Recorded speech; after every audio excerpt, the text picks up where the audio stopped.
धर्म के नाम पर अधर्म करने वाले जरा शर्म करो। जनेऊ पहनकर पाखंड करने वालों, राजनीति के तलुए चाटने के लिए कम से कम धर्म का बलि तो न चढ़ाओ। उन तथाकथित ब्राह्मणों से मेरा सीधा सवाल है, जो तुम राजनीतिक खुजली मिटाने के लिए मोदी जी का पिंडदान कर रहे हो, तुम्हारी बुद्धि घास चरने गई है या फिर तुमने शास्त्रों को बेच खाया है?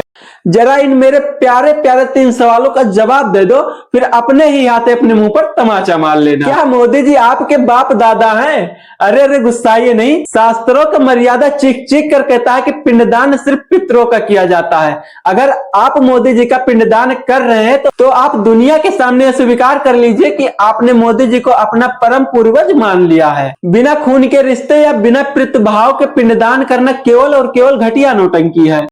इसी लाइन में आप दूसरे सवाल का भी जवाब दे दीजिए। कभी जिंदा व्यक्ति का आपने पिंडदान सुना है? हिंदू धर्म में जीवित व्यक्ति का पिंडदान करना अघोर और तामसिक पाप माना जाता है। किसी जीते जी का मृत्यु का कामना करना और श्राद्ध करना ये ब्राह्मणों का काम नहीं है, बल्कि ये राक्षसों का काम होता है। मेरी बातों का आप बुरा न मानिएगा, लेकिन ये बात पूरी तरह से सत्य है कि आपने अपनी चोटी और जनेऊ का मर्यादा सत्ता के भूखे भेड़िए के चरण में डाल दिया है। अरे अरे गुस्साइए नहीं महाराज। बस तीसरा और लास्ट सवाल है, किसी जीवित व्यक्ति का पिंडदान करना अपने धर्म का मजाक उड़ाना है या फिर अपने अज्ञानता का ढिंढोरा पीटना है? पिंडदान मोक्ष की सीढ़ी है, तुम्हारी गंदी राजनीति का औजार नहीं है। गया जी जैसी धरती और सनातन के परंपराओं को तुमने अपनी नीचता से अपवित्र किया है।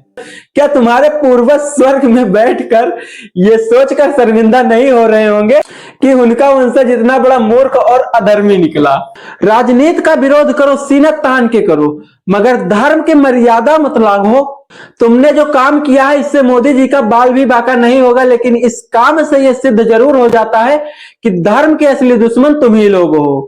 अगर आप अपने चंदन, चोटी, धोती और जनेऊ का सम्मान बचाना चाहते हैं तो पूरे सनातन समाज से हाथ जोड़कर माफी मांगो, नहीं तो इतिहास में तुम धर्मद्रोही के नाम से जाने जाओगे।